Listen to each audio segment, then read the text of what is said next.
Major underwriting for A Taste of Louisiana with Chef John Folse was provided by the Baton Rouge Convention and Visitors Bureau. In Baton Rouge, our past is your present. Baton Rouge, authentic Louisiana at every turn. And People's Drug Stores, serving South Louisiana for generations. George and Shirley Picu are proud supporters of A Taste of Louisiana with Chef John Folse. And by the Foundation for Excellence in Louisiana Public Broadcasting. Our mission is to tell Louisiana's story to the world. And by the Louisiana Department of Culture, Recreation, and Tourism. Where you have this architecture, history, music. And the bittersweet cry of the blues. Especially the blues. There you go. How about a dozen? Red beans and rice. We rolling, y'all. We're a nation of immigrants, a country with roots in other soils. Nowhere is that more true than in the country of Louisiana. I'm Chef John Folse, inviting you to tune in to A Taste of Louisiana and a new series dedicated to our food heritage. Louisianians are descendants of 7 primary nations that have influenced every dish we cook today. Welcome to A Taste of Louisiana. All right, how y'all doing? How you doing, Miss Hollier? Nice to see you. Nice to see y'all. How you doing, Doc? Great to see you. All right, just hang on. How you doing, Mary? Nice to see you. Hey, Jim, how you doing? Hey, y'all. Thank y'all so much. Thanks so much for being here with me in my kitchen today. It's just absolutely great to have y'all as we discover, I should say, rediscover Louisiana's fabulous food past. And today we're doing a day of good cooking from the Native Americans, those folks who gave us so much. So thank y'all so much. You're in here a good day. Let me tell you, you're in for a good meal.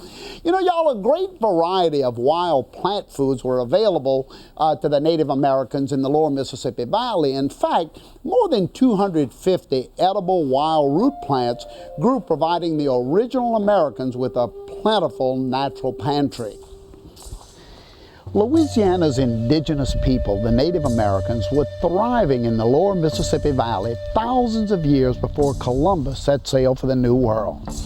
While the native people enjoyed a plentiful bounty of wild game, fowl, fish, and seafood, they also gathered an array of wild root plants, fruits, berries, and seed-bearing plants for food and medicinal uses. Native Americans must have been very much into gathering, and they made full use of their surroundings. They seemed to gather vegetables, fruits, nuts, seeds throughout the year. Some of the vegetables they were probably gathering were wild onions that they used not only as a vegetable but as a seasoning. They also used the sawbriar tips, which are almost like asparagus, which is a wonderful edible.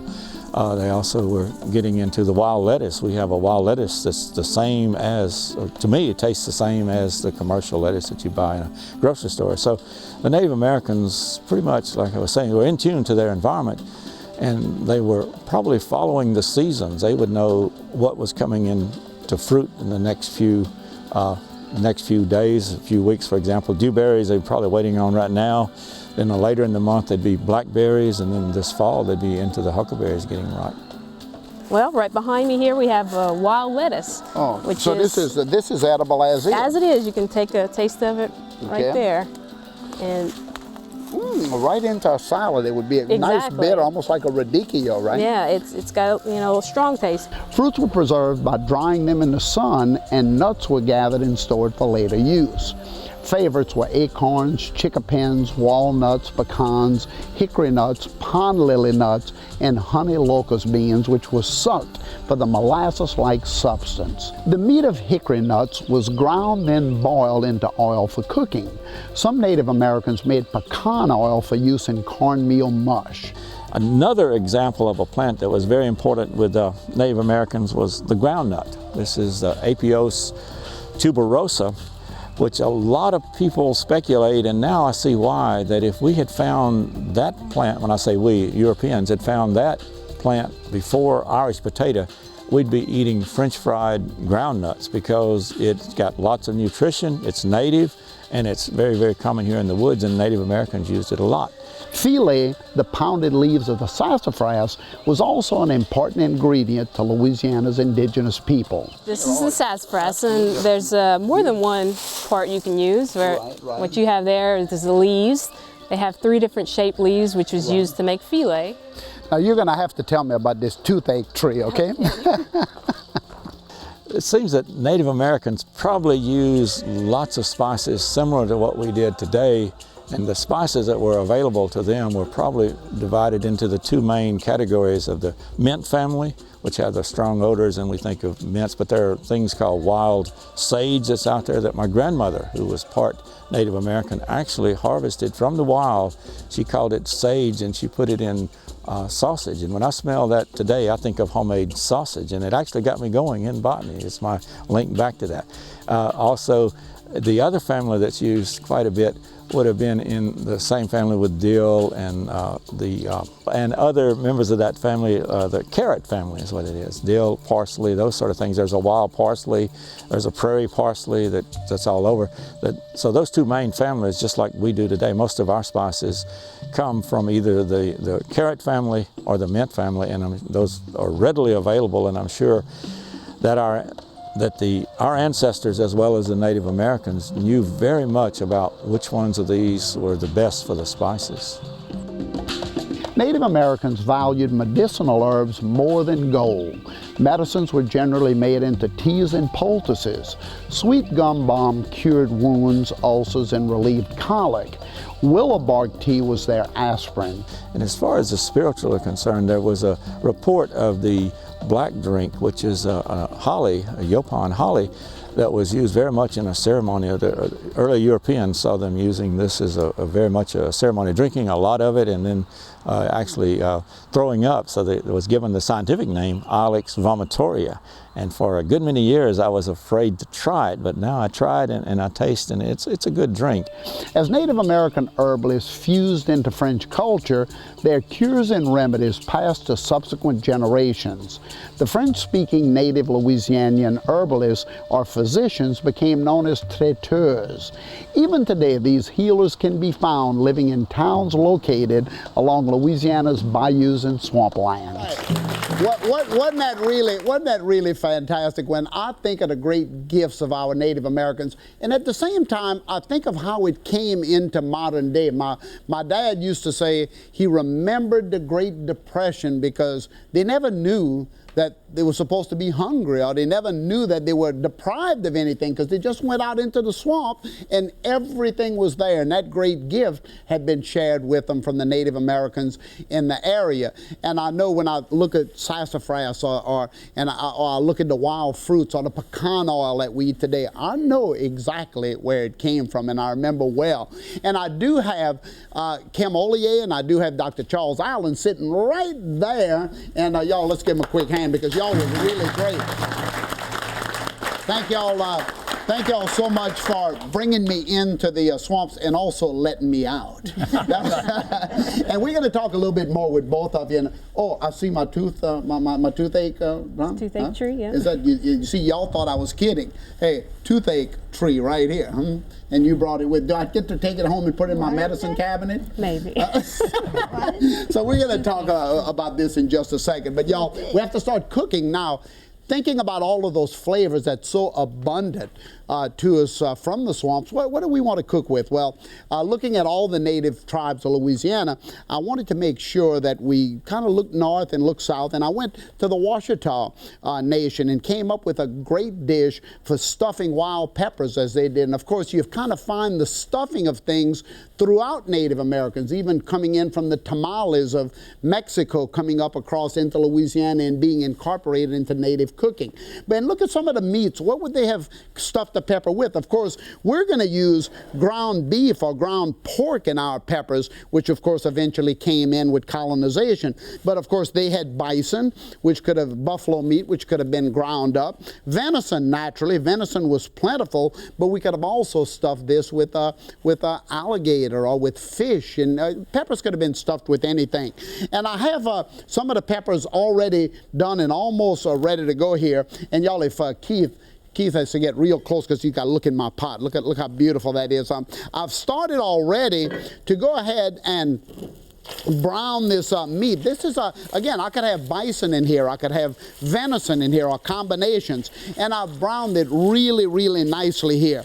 And the first thing that I'm going to add to this pot before I stuff the peppers will be a little bit of our the trinity of flavors that we've come to learn in Louisiana: our onions, our celery, our bell pepper, and then the ground sassafras is almost, look at the color of this, Keith. See how nice that is? Beautiful and bright green in there. Kind of the flavor of powdered thyme. So we put it into our pot, and I'm going to stir this around.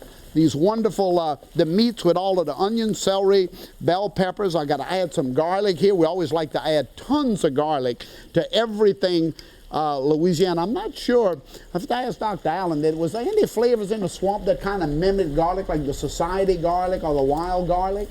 There were some wild onions that have a flavor close to garlic. Oh, absolutely. I mean, people cutting grass will always know when they hit the wild onions out of the swamps of Louisiana. So obviously that flavor would have been used in our pots as well, right? Right, sure. No, absolutely.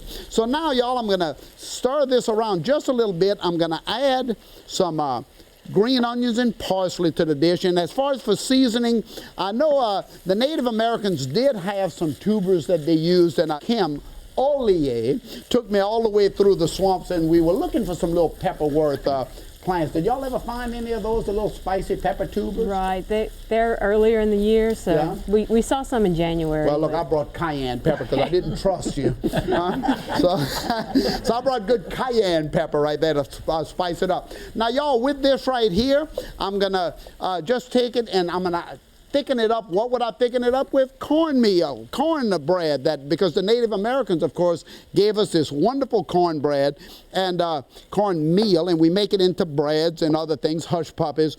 And instead of using flour or some other thickening, I would actually break this into my mix, and I have some already done. I think you get the general idea. I have some of the peppers already stuffed here, so I'm going to just take one more little one and stuff it right into the red pepper right there. And of course, use any peppers you want.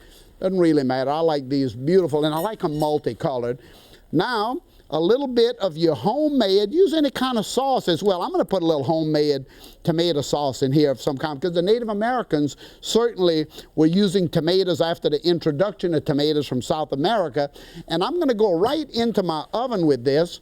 And as I go into the oven, I have some already in there. Don't worry, I'm going to put these other ones in here for you. I have some already nice and hot. And of course, they stay in the oven at about 350 degrees for just about 30 minutes or so. They're absolutely spectacular. Take a look at this. Huh? Let me put that right here. I got Louisiana, too much food in Louisiana here. But anyway, there they are right there, nice and colorful, nice full flavor with the sassafras in there. And I'm going to let y'all chew into these in just a second. In South Louisiana, as in many cultures, we have alternative forms of medicine. The practitioners are called traiteurs, and this gift of healing has been passed down from generation to generation and continues to be shared in families today. I had the privilege to meet Miss Alma Blanchard at her home, and I even asked her while I was there for a little treatment myself on my thumb while I was visiting anyway. So y'all, let's meet Miss Alma. I'm here on the banks of Bayou Lafourche in a small Cajun village called Brusly St. Vincent, southwest of New Orleans. And I'm in the home of a 97-year-old traiteur who's been practicing this gift since she was 15 years old, Miss Alma Blanchard. Hello, Miss Alma. How are you doing? I'm fine, thanks, and you? Very, very nice to be here with you. Now, how did you get the gift of healing? Well, I was talking with that midwife in 1926. Yeah. We spent the night at my sister's house. She had false alarm, and we spent the night and we were talking. She was talking about she was treating somebody. Right. And I asked her how she did that. She told me like this, and I said, would you mind teaching me how? So you asked for it. I asked for it, Now, yeah. now, I heard that some traiteurs have specialties. Some, maybe midwife, some treats bleeding, some treat. Do you have any specialty? I treat bleed. I treat anybody that's bleeding. They call me. I treat them. Yeah. Blood stop. Yep. Now, this is a gift of believing, right? You have to believe in it to be healed. Oh, yeah. If you don't believe, it's no use. Now, I sprained my thumb really bad when I was about 7 or 8 years old, and it still hurts bad today. Could you treat it for me? I can try, but I don't know what I can do with Oh, I this. believe you can. Mettez votre main à John Folse 3 fois avant moi. Et guérissez le mal qu'il a dans le joint, là, occasionné par il a dérangé son joint quand il était jeune. Évade, feu farouche, douleur et mal, c'est pas rien. Puis, feu farouche, douleur et mal, tombe dedans au nom du Père. Ne vous laissez pas succomber à la tentation, mais livrez-nous du mal, soit-il Jésus, Marie-Joseph, mettez votre sainte main. John Folse 3 fois avant moi, et guérissez le mal qu'il a dans son joint de sa main, s'il vous plaît.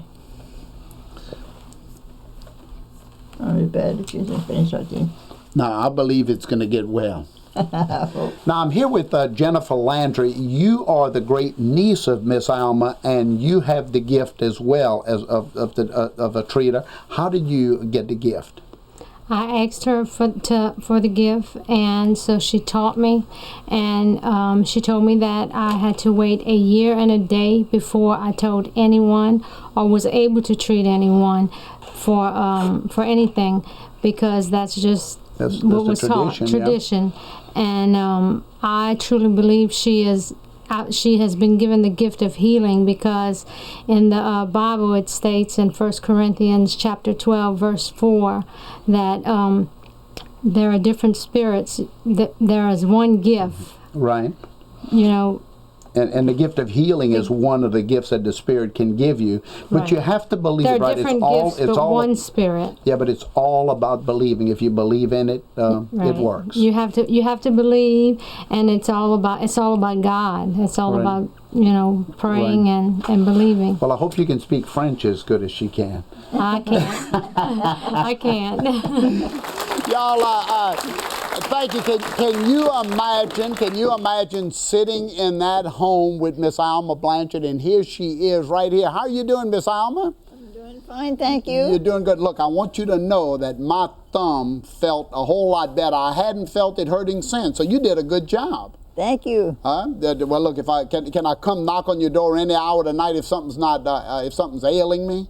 Yeah. Just come on. Just come on. She has a beautiful little Cajun cabin down there, y'all. It's just right in the heart. And of course, Jennifer Landry, you're her great niece. Correct. Right, and of course you practice traiteuring as well, and it is, as you say, either handed down or given, right? Correct. I thought it interesting that you said you couldn't tell anybody for a year that a year and a day. A year and a day. And she's the one who told me that. A year and a day. She couldn't say anything. That's the lady that told me how to treat. She told me not to tell no one before a year. For a year and a day. Well, that's well. Anyway, it's all about belief, and I agree with it, because there's so much in medicine today that's all about belief. So I know good and well. And of course, you also read me that biblical verse, so there's no reason to doubt it. Exactly. Anyway, y'all, so we're going to do a second dish. Wasn't those peppers really good with all really great stuff in the peppers? What I want to do very quickly here now is to make a dish for y'all that's absolutely wonderful. It's a bread, it's a dessert, it comes out of the swamps of Louisiana, and it's a persimmon bread.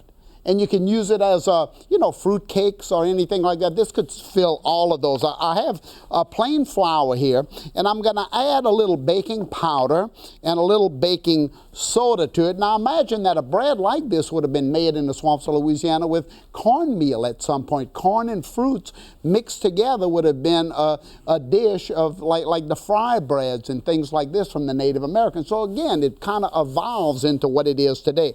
I'm going to start off in my mixer with a little bit persimmon jam. Now, we're going to talk about persimmons a little bit more because a lot of you are saying, oh, but persimmons, isn't that something that gets your mouth all tied up and you can't speak? What are y'all thinking, I should eat one of those right now or what? Huh? A little bit of the persimmon jam, some of this good butter. Now, I'm not sure the Indians would have put bear fat in here, but that was one of their great shortenings. Now, we have a little bit egg, some lemon juice, sugar. Now, of course, Native Americans would have used honey, would have used some of the natural sweeteners out there, and then a little bit milk or buttermilk goes into it. Now, of course, I'm going to let this kind of whip around a little bit. Just kind of whipping that around just a fraction there.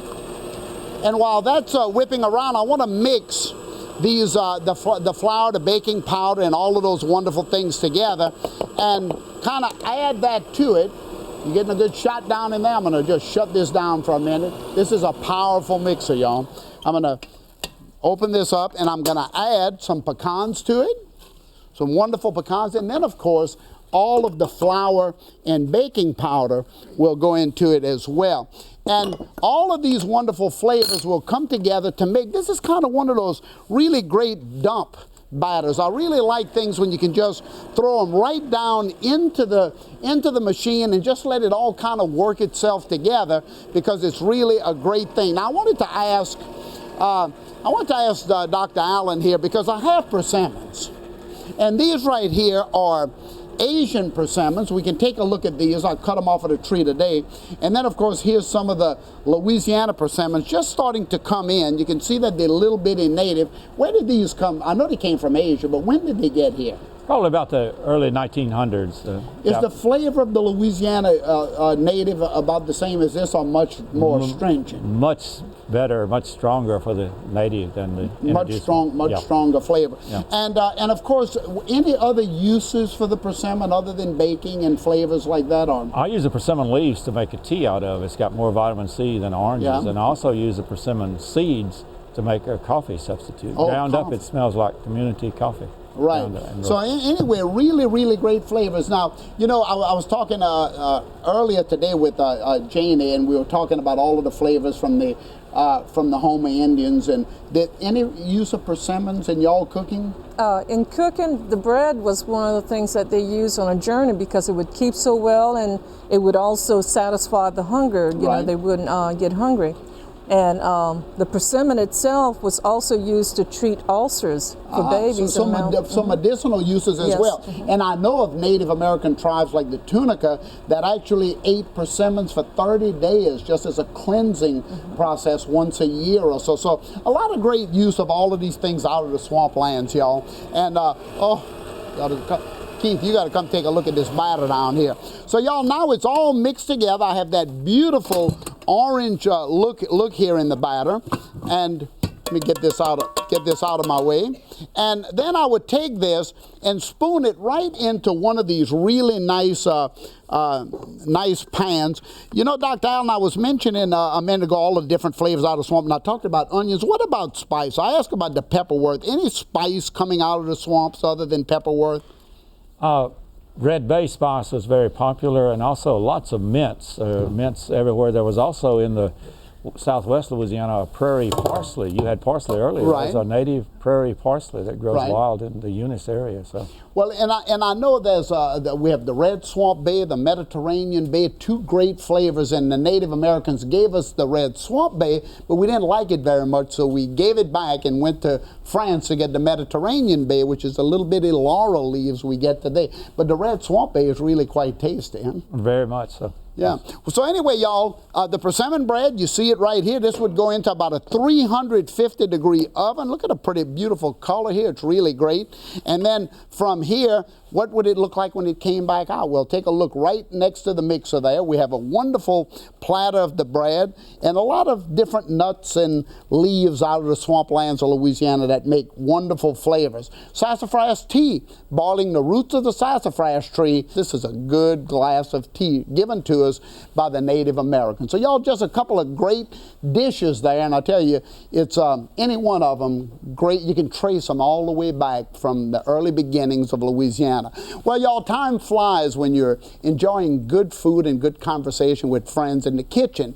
And I want to thank you so much for stopping by today and to help us cook up these great Taste of Louisiana. And I want you to come on back to help us continue to explore the unique food heritage that's uniquely ours. Thanks so much for being here.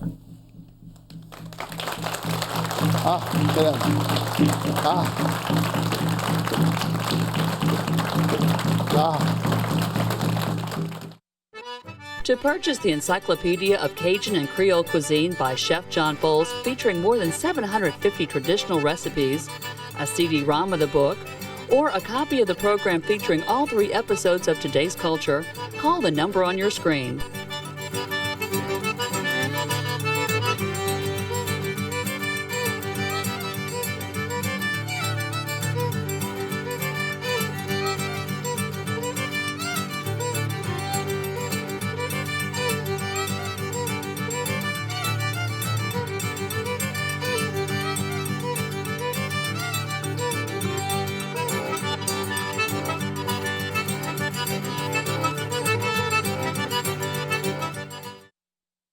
Major underwriting for A Taste of Louisiana with Chef John Folse was provided by the Baton Rouge Convention and Visitors Bureau. In Baton Rouge, our past is your present. Baton Rouge, authentic Louisiana at every turn. And People's Drug Stores, serving South Louisiana for generations. George and Shirley Picu are proud supporters of A Taste of Louisiana with Chef John Folse. And by the Foundation for Excellence in Louisiana Public Broadcasting. Our mission is to tell Louisiana's story to the world. And by the Louisiana Department of Culture, Recreation, and Tourism. Where you have this architecture, history, music, And the bittersweet cry of the blues. especially the blues. There you go. How about a dozen? Red beans and rice. We rolling, y'all.